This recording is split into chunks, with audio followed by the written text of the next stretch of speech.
Hello viewers, it's Cynthia Michael from Screen Views, video my 527 podcast. This is my 527 podcast. Once again, I say again, this is my 527 podcast. And like always, I'm going to speak very loudly, very clearly, and very slowly in case you don't understand me. Also, I try to do my best not to be too hard during this audio podcast recording as well, not to cause any audio feedback as well. And finally, if you're under 18, this audio podcast recording will change for adult language. Once again, if you're under 18, this audio podcast recording will change for adult language. Now, if you're over 18, that means you're good to watch this audio podcast recording. With this outside the way, let's get into the review on the first season of Invincible. So I gotta say, this shit is crazy. I really love this series. I gotta say, I really enjoyed the first season of Invincible. Honestly, after after watching the first episode of Invincible when it came out on Amazon, I got hooked on it. I got hooked on it and started to read the comic books. So basically, I didn't read I only read the first issue. I wanted to wait so basically, I just read the first issue of Invincible when the first episode came out. Then, once I read the first issue, I decided to watch the whole series, and wait till the whole series ended, and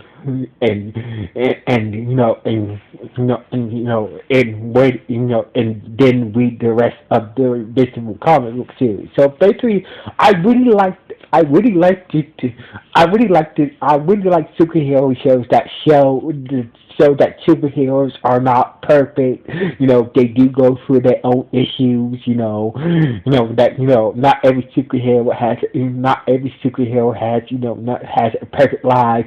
Some really portray villains in different ways, really get you a sense on how superheroes, this series gives you like a real sense that that superheroes they might have superpowers and do good things, but sometimes they do sometimes they do go through real problems like normal people does. So basically, especially the toll of being a superhero, I just really liked it how. Honestly, I really liked it how this series did stay true to the comic book series that it's based on. So basically, once again, Amazon has adapted another hit comic book series. So basically, I have nothing bad to say about this yet, because honestly, it's like I'm watching a R-rated Superman. It's Superman's son. It gave us this shit is like a R-rated version of Superboy. Superman's son was a teenager, and he had to. Superboy ended up fighting Superman and shit, and getting some crazy shit. But honestly, my favorite character, I gotta say, but my favorite part at the end was when Rex Splode was wiping off the blood of the original Guardians, of the original Guardians, wiping off the blood from the command center of the original Guardians, the dude he's been having beats with the team was like, he said we didn't earn it yet, and Rex was like, let's look at him and he was about to clean off the blood of the original Guardians, and the rest of the team stood up to Rex. That was a good moment there. I gotta say, Rex really. I know he was like Rex was.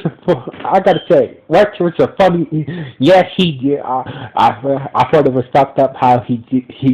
I thought it was real fucked up how he cheated on Adam Eve like that. But at the same time, I felt like in the final episode of season 1, he he sort of redeemed himself there, sort of redeemed himself right there, like, when he had earned the respect of his teammates, earned the respect of his teammates right there for standing up for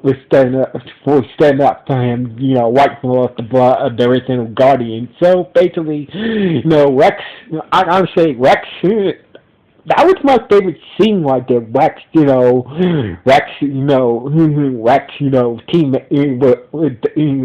teammates coming to his aid. That was a good scene, and plus, that was a good serious moment for Rex, because throughout the series, he's been mostly an asshole, but this episode sort of redeemed him, That's one of my favorite scenes of, that Rex flow. This is one of my favorite scenes in the final episode when Rex teammates came to his aid when he was fighting off the blood of the original Guardians, and and he was in a real serious moment and whatnot. Say what you want about Rex Flow, but he may talk shit, but he ain't he ain't scared to he ain't scared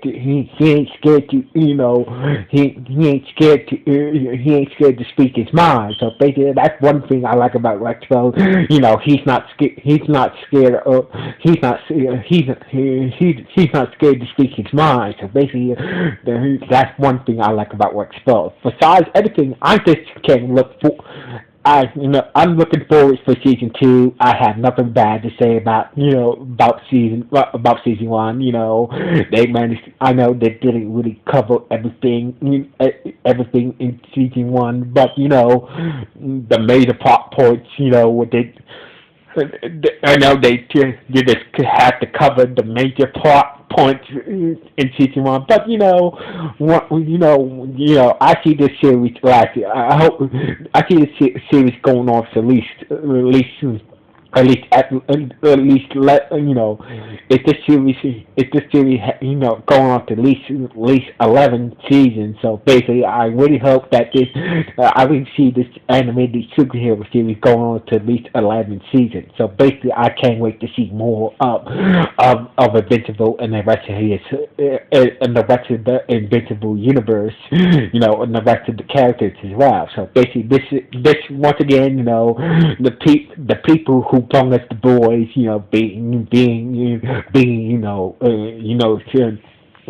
Seth, being Seth Rogen and Evan Greenberg, once again, they gave us another hit superhero series, another hit superhero comic book series. So anyway, so basically, I can't wait to see. I have nothing bad to say about the series. This series was awesome. It dealt with some serious issues. I really like superhero series that really deal with serious issues. So basically, this series is awesome. So basically, I recommend I'm recommend that you should read you should watch the series and read the comic books for Invincible. This shit is crazy. This shit is crazy in all good ways. So anyway, what do you guys think about the first season of Invincible? Was it good? Was it just okay, or was it bad, or just nah? Please let me know with the comments below this podcast. So anyway, like always, this is your Michael from Scree Views. Signing off. 1.